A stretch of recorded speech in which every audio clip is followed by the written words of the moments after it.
Please welcome to Suzanne Maloney.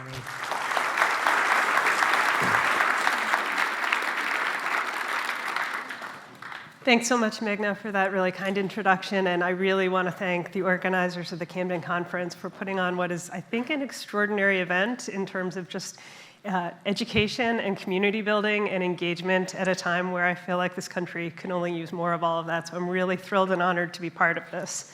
I'm also grateful to Kimberly Scott, who suggested the title for this panel, and in many ways it was prescient at the time when we were first devising the program.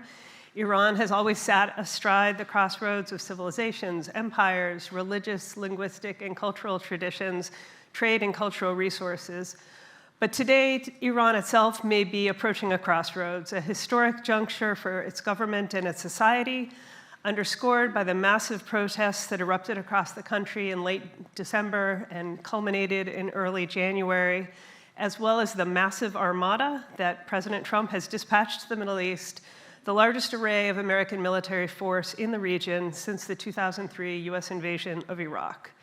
This is really an extraordinary moment for Iran, and in many ways, I think the future of the Islamic Republic today appears to be in question.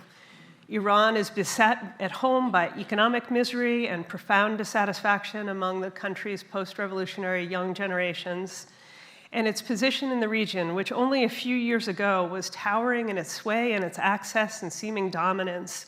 Iran at its high point was said to control 4 Arab capitals: Baghdad, Damascus, Beirut, and Sana'a.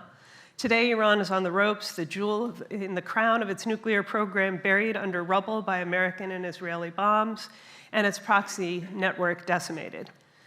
But what comes next seems very uncertain. To understand where Iran may be headed, it's important to understand how the Islamic Republic came to be. Some of you here in this room, like me, are old enough to remember a different Iran, the Pahlavi monarchy established in the 1920s, which over the next 5 decades aggressively sought to modernize Iran and eventually developed an intensely close political, economic, and strategic relationship with Washington. It may feel like ancient history today, but over the course of those decades, the United States played a crucial, and until a certain moment in 1953, a fairly constructive role in modern Iran. An American teacher lost his life in the struggle to establish rule of law during Iran's 1905 constitutional revolution. American missionaries established hospitals and schools. American personnel were dispatched to advise Iranian leaders on fiscal and administrative reforms and on reorganizing its army. Washington advocated on behalf of Iran, then occupied by Allied powers, at the Paris Peace Accords after World War I, and again after World War II, when Russian troops refused to withdraw as required and sought to instigate secessionist movements in northern Iran. That was one of the first uses of the UN Security Council in the post-war period. This propitious history is all but forgotten today by both Americans and Iranians. The fractures began with 1953 with the US role in ousting Iran's nationalist prime minister, Mohammad Mossadegh. That role has become somewhat hyperbolized in Iran's political culture, as well as here in the United States, thanks to occasionally oversimplified accounts. Thank you, Ben Affleck, and an otherwise wonderful movie called Argo. Without delving into the historiography around 1953, I'd argue that the really important outcome of that episode was that it persuaded American leaders that Iran's fate was crucial for prevailing in the Cold War. And over the subsequent quarter century, US involvement in Iran, government financial assistance, as well as military sales, helped the young Mohammad Reza Shah to impose greater control and reassemble the instruments of state under his own personal control. During that period, Iran undertook multifaceted political and economic reforms, and together with the oil boom of the 1970s, exponential economic growth, a massive expansion in education and literacy and the middle class, the role of women in political parties began to grow. But despite this aggressive modernization and the increasing interdependence with Washington, deep fissures were triggered that over time corroded the foundations of the monarchies. The Shah's reforms met with fierce opposition from all those who were impacted negatively by them. The existing power centers in particular, the clergy, the merchants, the landholders. In 1963, a little-known cleric named Ayatollah Ruhollah Khomeini confronted the monarchy in a sermon denouncing the Shah as a miserable wretch and a puppet of American and Israeli interests. His arrest and detention a year later set in motion the forces that would topple the monarchy 15 years later. Time is too short to go through the events that culminated in the 1979 revolution, but a couple of broad principles very much forged and shaped the state that followed in its wake. First of all, despite the copious warning signs, most of the world, including most of the US policy and intelligence communities, failed to anticipate the Shah's ouster. And that sense of who lost Iran and what it meant has haunted American policymakers ever since. Secondly, the shock and the trauma of American vulnerability and seeming powerlessness 10 months later, when the US Embassy in Tehran was overrun by students and 52 American diplomatic and military personnel were held hostage for 444 days, was an incredibly traumatic episode, compounded at the end of a decade of seeming international weakness on the part of the United States.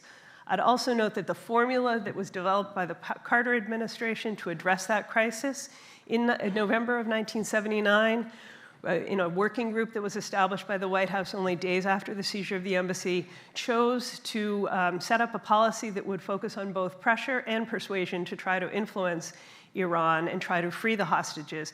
And that was very much a formula that every administration, both Republican and Democratic, has followed in its wake. Every Republican and Democratic administration in Washington has sought to engage diplomatically with Iran, has sought to develop a dialogue of sorts on all the issues of concern with the Iranian government.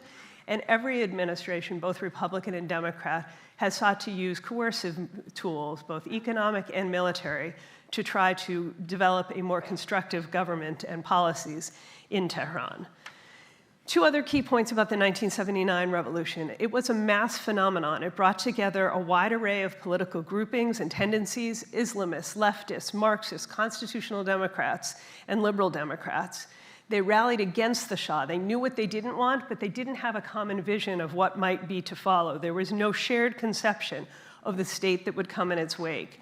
The heterogeneity of the revolutionary coalition and the lack of consensus on a shared vision of the post-revolutionary order meant that the Islamic Republic has been, since its establishment, buffeted by political competition, differing ideas of what the revolution was intended to be, both in terms of norms and values, but also in terms of organizations. And in fact, there were many organizations that rallied against the Islamic Republic, had been part of the revolutionary coalition, and then turned against it in the months that followed.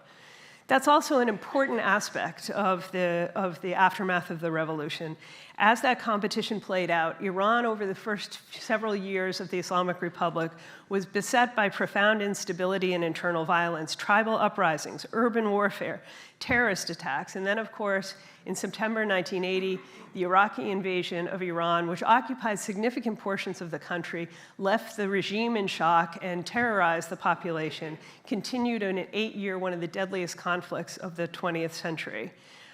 The competition continued even after the revolution was forged, even after the revolutionary state had largely defeated its internal adversaries. But this idea of differing visions, of some who believed that Iran's revolution was fought not for an Islamic state, but for a democratic state, meant that what was created in the aftermath of the revolution was a bit of a mishmash. And so you have this very unique set of institutions, which include semi-competitive elections, but also, of course, the ultimate authority of a supreme religious leader, which relies on a rather unorthodox and novel interpretation of Shia Islam. Another important aspect of the post-revolutionary order is that the Islamists in the revolutionary coalition had explicitly universalist ambitions. Khomeini wasn't fighting a revolution for Iran. What he wanted to do was, in fact, launch an Islamic revolution that knew no borders. And Iranian leaders anticipated, in fact, that the revolution in their own country would be followed by similar sympathetic revolutions all around the Islamic world, and even in the United States on behalf of the oppressed people. This was a little bit of the influence of the Marxist in the revolutionary coalition and of the amalgamation of doctrinal tendencies that shaped the early regime. The constitution that was eventually created, as I said, relied on this novel interpretation of Shia jurisprudence. It resided ultimate authority with the supreme religious leader, Khomeini, and then since 1989, his successor, Ali Khamenei, who's now 86 years old. And it also endowed Iran's military with the responsibility not just for securing the country's borders, but for extending its sovereignty of God's law throughout the world. And so, in a sense, the post-revolutionary Iran cast itself, excuse me, just one moment, as a model for the Muslim world as a whole. Iran, losing my voice up here. Iran's Islamic Revolution fully anticipated that their historic achievement would be replicated across the region and beyond, and they began assembling the mechanics to make that happen. And so you've probably heard about the export of the revolution, which was a lot of the language of the post-revolutionary regime from its earliest days. And these investments in actually supporting proxy militias, especially in the early years, had a distinctly sectarian flavor, with the Iranians supporting Shia populations, which were largely the minority across the Arab world. One tactic that the Iranians utilized to try to overcome their own limitations was an emphasis on anti-Israeli rhetoric and as a way to appeal to Muslims around the world more broadly. Don't get me wrong, the antipathy toward Israel and the vicious anti-Semitism of the Iranian regime represents the authentic beliefs of Khomeini and those around him, including the current leadership of Iran. But it was also a very useful tool for the regime in its efforts to try to spread its influence across the world. All these characteristics of the revolution have played out over the course of the past 47 years that Iran, the Islamic Republic, has been in power. We have seen this intense competition in the post-revolutionary coalition, which has meant that even though the Islamic Republic is a highly authoritarian state, it has always had a real politics with intense debates, some semi-competitive elections, and a real competition over ideas and policy issues, fueled by an intricate governing system that includes both these unaccountable institutions and those that at least have some way to hear the voice of the people.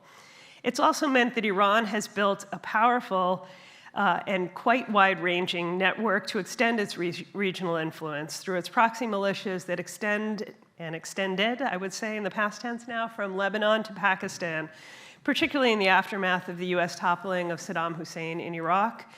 That gave Tehran unparalleled capability to wreak havoc, to undermine secular or pro-Western governments, and to provide the Islamic Republic with strategic depth.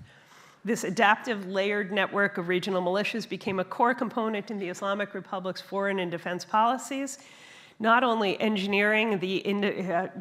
transferring weaponry and cash to its proxies, but also transferring the know-how and the engineering that enabled the independent manufacturing of missiles and rockets. During the height of the Syrian civil war, Tehran orchestrated a transnational proxy army that drew both from Hezbollah in Lebanon, which was in many ways the first and foremost of its proxies, but also from South Asian Shia recruited from Afghanistan and Pakistan to try to keep the Assad regime in power. Over time, that violence became a two-way street. Building on its long history of eliminating terrorists, Israel undertook an increasingly wide-ranging set of efforts to try to preempt and push back Iran, particularly in Syria over the course of the civil war. That later also included to assassinating nuclear scientists and trying to take other actions to undermine Iran. As Valley described last night, the proxy network has been decimated since October 7th.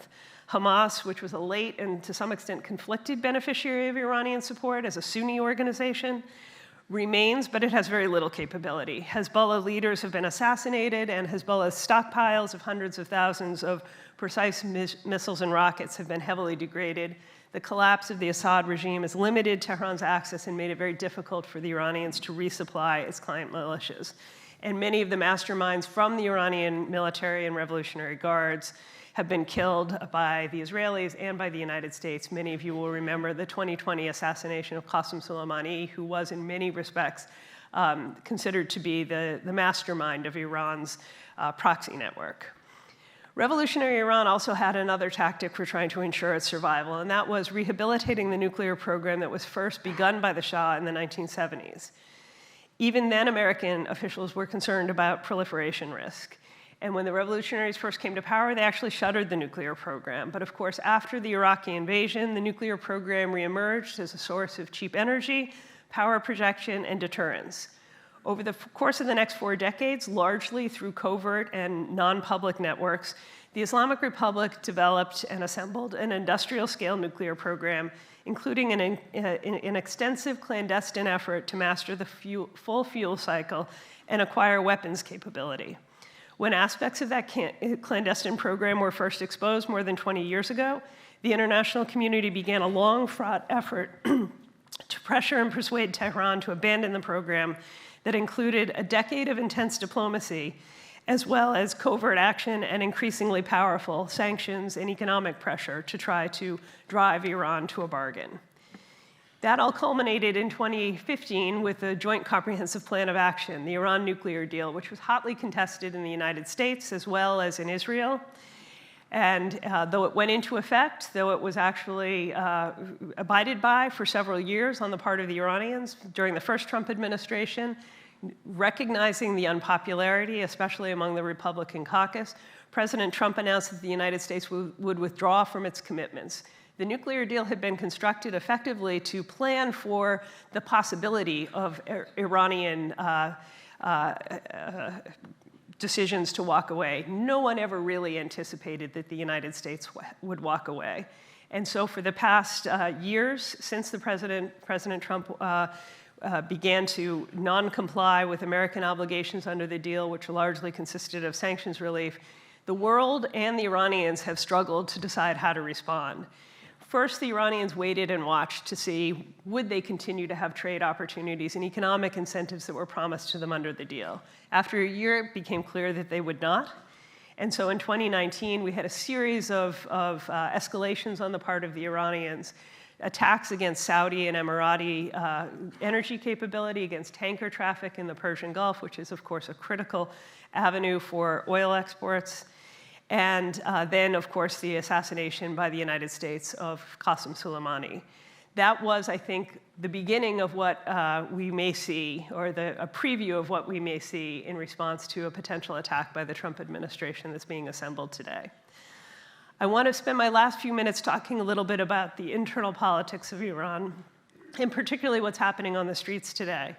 Iran has long had a short fuse, in part because, as I said, it was a very diverse and well-mobilized revolutionary coalition. Iranians come to the streets in very small numbers all the time. I used to keep a file, and I had to stop because it was growing too large. Small-scale strikes, labor demonstrations, protests that happen by students. This has happened day to day in the Islamic Republic all the time. But what we've seen over the course of the past 25 years or so is an increasing tendency of large-scale protests. I happened to be studying in Iran and arrive on the day that a protest at Tehran University was broken up in 1999. That was the start of a student activist phase in Iran, a reform movement that was underway within the country to try to change the system from within, which failed largely. And students came to the streets and were violently repressed, thrown out of dormitories. We saw Iranians come to the streets again in 2009 in much, much larger numbers. That was after what was widely perceived accurately as the rigged re-election of Mahmoud Ahmadinejad, who had served at that time 1 term as president. Millions came to the streets in Tehran to protest. And again, they were pushed back, violently repressed, and the leaders of that movement, who had served in the highest positions in the Islamic Republic, a former prime minister, a former speaker of the parliament, were placed under house arrest in 2011 at the outset of the Arab Spring and have been essentially locked in their homes ever since. That was the way the Islamic Republic responded to demands from the street. We saw a series of largely economic protests in 2017, 18, and 19. These were smaller scale, but they were in some ways more profound because they were destructive, they were violent, and they were calling for an end to the regime, which hadn't been the case in some of the prior rounds of protests. In 1999, students wanted reform. In 2009, they wanted free and fair elections. In 2017, 18, and 19, they wanted the end of the Islamic Republic. You'll also remember in 2022 the burst of activism after the death of a young woman who was abused for having apparently worn her headscarf improperly. Islamic dress code is still mandatory for all women in Iran, and the experience that Iranians have going out on the streets, never knowing if they or their sisters or their daughters or their friends are going to be safe from the roving arms of the morality police, led to a massive uprising across the country, largely peaceful, largely calling for change. And what we saw in the aftermath of that is that the regime actually began to scale back its imposition of hijab. It did not change the laws. It did not eliminate the morality police. But in many parts of the country, it became commonplace to see women walking around without hijab. And there was a sense, perhaps, that this might be the end of it, that Iran was going to continue. And what we saw over the course of late December and January is that anger, that desperation, that desire for change, and in particular, the deep alienation of many young people from the government, which has provided them so few opportunities. Iranians are incredibly well networked in the world. They have an enormous amount of information about the world around them. Iran joined the internet very early, but has more lately created a domestic internet so they can cut off communications to the world. And what happened over the course of 2 days in January may have cost the lives of tens of thousands of people. The numbers are still being confirmed and assembled, but it is truly extraordinary.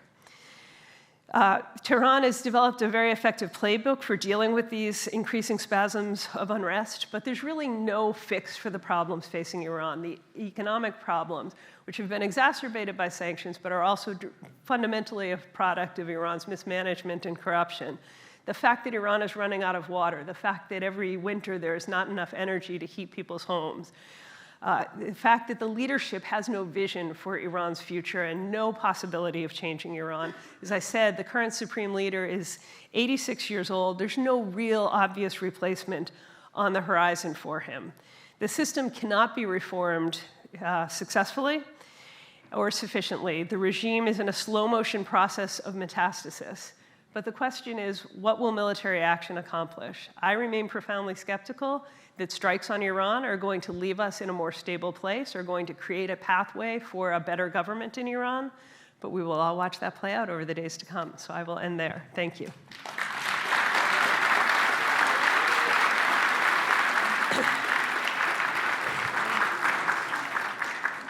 So I want to just quickly start with the next question that you actually left us with. Let's do some tabletop exercise. If indeed the United States, President Trump does order an attack on Iran, and the goal is, again, theorizing, regime change or decapitation, what are the things internally in Iran that could happen next? I think it's very much an open question, both what the president's intentions and objectives are, because he has not articulated them, and what might happen in Iran. Of course, all of this was precipitated by a tweet that a social media post on Truth Social that was posted at about 2:58 a.m. On January 2nd, just shy of 24 hours before the operation in Venezuela, in which he said the United States was locked and loaded and would be prepared to rescue protesters. He then continued to tweet over the days to come, encouraging Iranians to seize their institutions, saying that help was on the way. We were in no position to provide that help. And I think to some extent what we've seen is the president trying to make good on commitments that he essentially got ahead of his skis in some respects.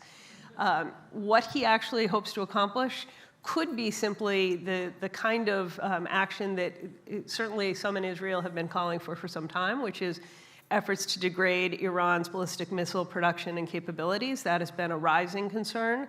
The nuclear program is largely underground at this point, under rubble, and Iran, for the first time, is not enriching for the first time in more than 2 decades. So there's a little less imminence to the nuclear threat, and there's a little bit more imminence to the ballistic missile threat. But I think that what we see in terms of the capabilities that have been brought to the region recognize that this is a regime that was prepared to massacre its own people in the streets, that does see that the end may be near, and may be prepared to take unprecedented risks to try to retain power and try to strike back and retaliate against the United States and its allies. Wow, so like the death throes of the Islamic Republic. From the point of view of the Islamic Republic itself, is there, are there any areas of negotiation for them? Because things could be changing literally moment by moment, but most recently I read that the negotiations were not moving anywhere. So. Well, there were meetings last week, and the Iranians apparently have tabled some kind of a proposal. I think they're playing for time. They are trying to give as little as possible, but do something that gives the president some excuse to walk away from the strikes, because it's an election year. What Iran can do in terms of retaliation could have impact on energy prices, at least temporarily. And they are calculating that this is a president who has made his political career on the argument that the United States has invested too much blood and treasure in conflicts in the Middle East, and that he ultimately does not want a long conflict. Most of the military actions he's taken, and he's been quite brash about using the military in the second term, have been quick, decisive, limited actions. There's no way to completely degrade the capabilities of this regime or to create the conditions that will enable a new regime to come to pass without a sustained campaign, and frankly, probably without boots on the ground. Let's go over here. We have a question at mic number 1. Hi, thanks for being with us today. And again, going to Rastampur. So I'm one of the chemical bomb victims. And my little hometown, unfortunately, so many people died in front of my eyes. I'm just wondering why the Kurdish people are missing in the picture all the time. How? Just with this revolution, we didn't wish for this revolution. They changed the course of the revolution. Just 1 year later, the way that they slaughter people in the street the day before yesterday, they slaughter us in the street. Million Kurdish people. And then I'm so sorry. Can you please forgive me for interrupting? I'm really terribly sorry. I don't want to have to interrupt, but if you have a question, I think that will help us get a deeper understanding. The question is please. just as the expect one. I want to ask her why the Kurdish people are missing in the picture. 10 years later, one of our Kurdish Democrat Party, Dr. Abdurrahman Qasimlu, got assassinated in Vienna. And then in 1992, Dr. Sadiq Sharaf Kandi got assassinated by Iranian regime again in Berlin. Right. And the I'm history, just the wondering, history is, it's long and very, very, I don't even know what the right word is, right? Because it's so devastating. But would you like to answer that? As an expert, I want to know that why Kurdish people are always missing in the picture. Thank you so much. Thank you for your question. I will acknowledge that I gave only the briefest and most superficial picture of Iran, its politics, and its strategic position at the moment. Kurds are an incredibly important part of the Iranian population. Iran is only just about 50% Persian. It is a very multi-ethnic and to some extent multi-religious society. Excuse me. And Kurds have played a critical role, as you said, both in the '79 revolution, in various times of both government formation and uprising. And Mahsa Amini, who was known in her life as Jina, which is a Kurdish name, was from Kurdistan. And so I think that there will be absolutely an important role for the Kurds to play. I also want to call out what you mentioned in terms of the use of chemical weapons by Saddam Hussein's regime against Kurds and other Iranians during the Iran-Iraq War, which is part of what has framed this regime's commitment to attaining weapons of mass destruction capability. Yeah. Thank you for saying that, because I was going to ask you to follow up about the chemical weapons questions. Do we have... Just want to be sure I'm not missing anybody. I think there's a question down here. And that, are you mic 3? Okay. If you were called into the room to consult Mr. Trump, how would you advise him in this moment? Yeah.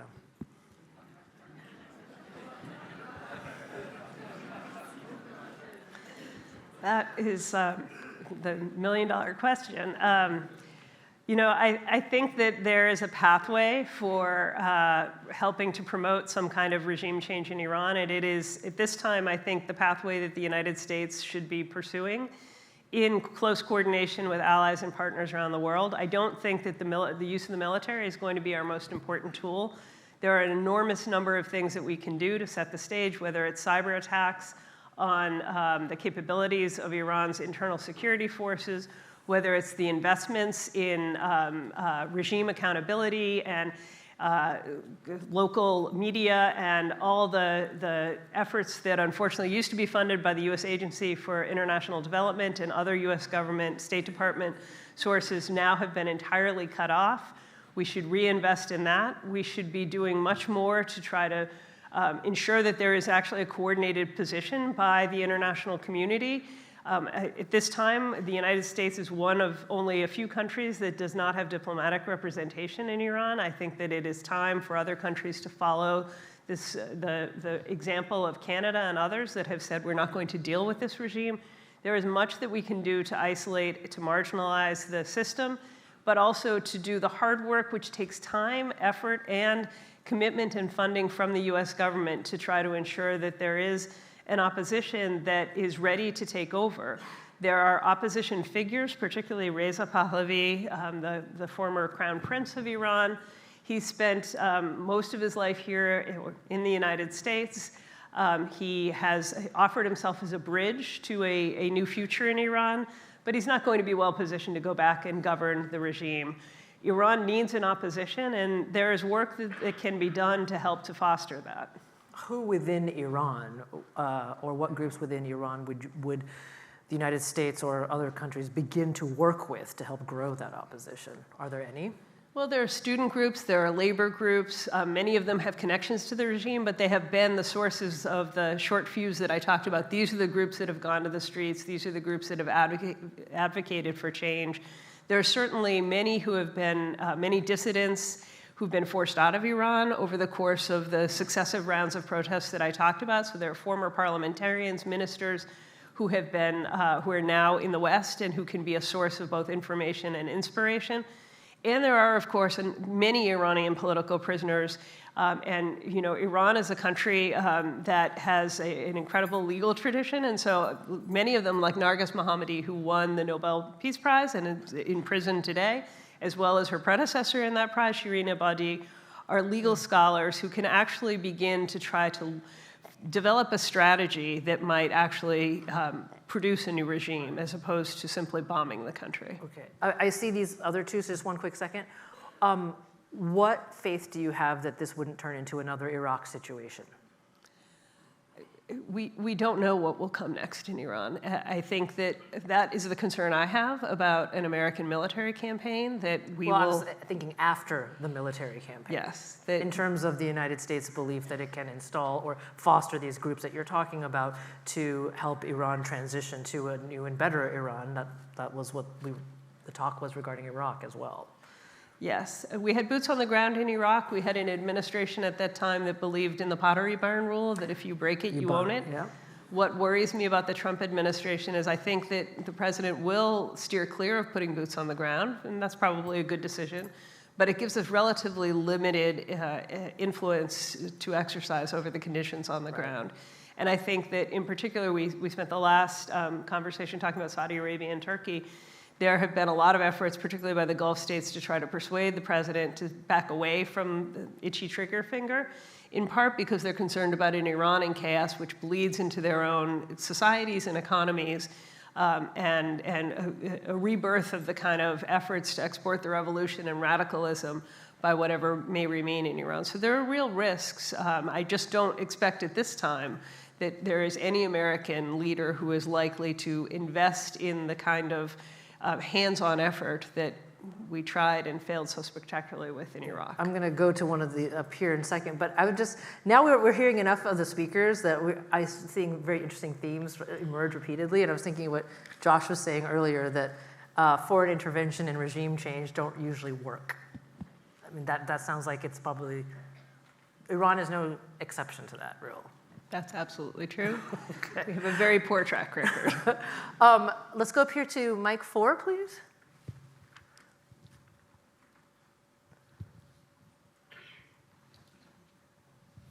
Hello. Thank you very much for your talk. Asif Nawaz from University of Maine. I'm a faculty member. I guess I just wanted to know about, are there any estimates or guesstimates which could be regarding the public opinion about the Iran, like how much public opinion is against the regime?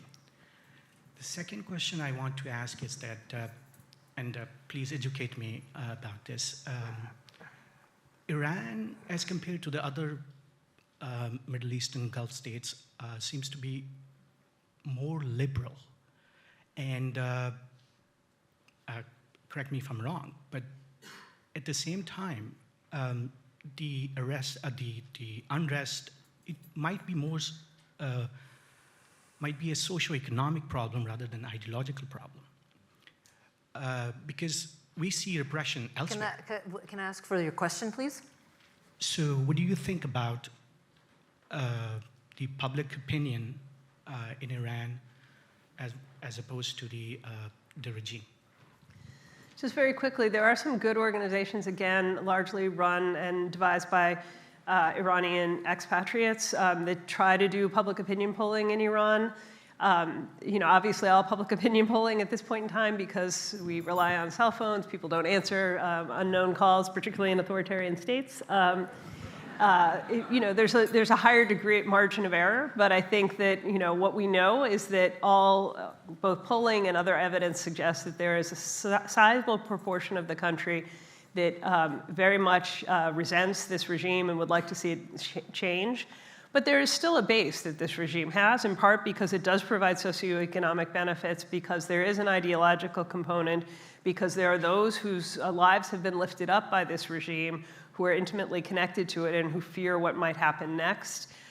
So we don't know what that breakdown looks like, but I think that we can see by the fact that people continue to come to the streets, that they are frustrated with their government, they're frustrated with their leadership, they want something different. They're no longer asking for better elections, they're asking for a change in regime, and in fact, in some cases, calling for the return of the monarchy. I do want to just speak to that point about ideology versus socioeconomic crisis, and I think for Iranians, they're inherently interconnected. A regime that shouts death to America, death to Israel, a regime that won't engage diplomatically with the United States except under extraordinary circumstances, is not a regime that's well positioned to actually create real economic development for the country. And so I wrote a whole book about how the Islamic Republic actually invested in trying to develop the economy. It educated people. It built roads and airports all around the country that didn't exist. So it did a lot developmentally, but it really hasn't, it's left Iran in the dust as compared to where it was before the revolution, when it was on par with South Korea and Turkey. Those economies have grown wildly because of their openness to foreign investment, because of the stability of their legal regimes, because of the predictability of economic growth in those countries, and because they do enable people to reach their full human potential. In Iran, the dogma and the repression really has undercut this regime. One of the things I worry a lot about is that Iran had this huge post-revolutionary baby boom in the first decade of the revolution. Most of those people now, of course, they're in their 40s. And there was a moment, I think, after the 2015 nuclear deal that if you could have brought Iran fully into the international economy, this would have been an incredible growth cycle. Would have been a country that would have boomed. Even with the repression, there are internet entrepreneurs. There's all kinds of things happening in Iran. But they need the connection. And what will happen if that post-revolutionary baby boom ages without that connection? It is a much smaller demographic pyramid. The people are depressed, they're frustrated, they see no hope, they can't afford to get married and move out of their homes. And so younger people now are a much smaller proportion of the country. Iran may never get back to its pre-revolutionary oil production. It may never match what is happening in terms of technology and advancements all around the region, simply because the regime has missed the window.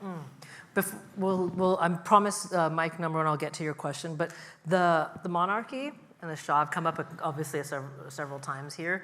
If memory serves, that wasn't necessarily a period of non-repression in Iran as well, right? I mean, the Shah's regime was incredibly repressive, accused of human rights violations, torture, mass arrests of opponents. You touched on that a little bit, but including like banning all other parties. So it seems that how far back would we have to go for the Iranian political memory to be one of not necessarily democracy, but a freer Iran? The monarchy was not a free Iran, and as you say, the Shah banned other political parties. He did imprison and torture some of his adversaries, but we know that the number killed, even in the past 6 weeks, is higher than the number killed during the entirety of the Shah's regime, and during the entirety of the revolution.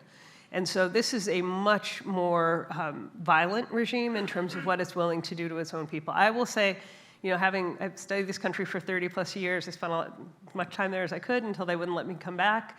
And I would never have imagined that Iranians would fire on their own citizens in the numbers that they have over the course of this past set of demonstrations. And I think that tells you something about the desperation of this regime to cling to power.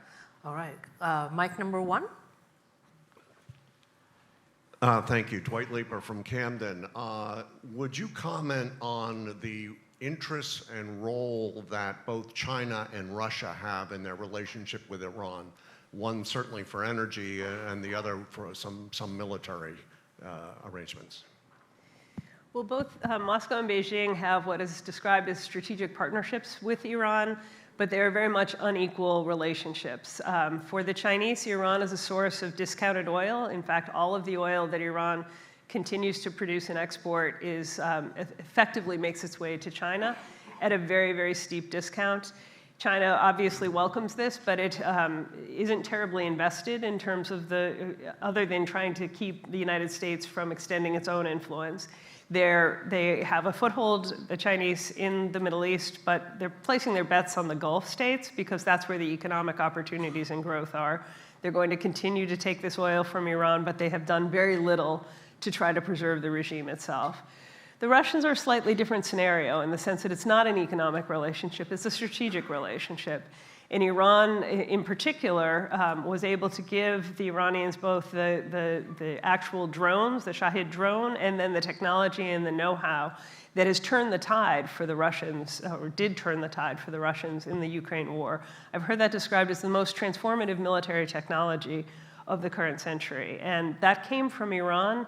And that is a relationship that the Russians value. They also, are much more sensitive, having lost their position in Syria for the most part, about appearing to lose their relationship in Tehran. So they're going to be more invested, but neither one of these capitals is going to do much to try to preserve the regime itself. They don't have the capability. They certainly don't have the will. Well, we're out of time with that. That was fascinating. Thank you so very much. It's like a history of Iran in half an hour. It's really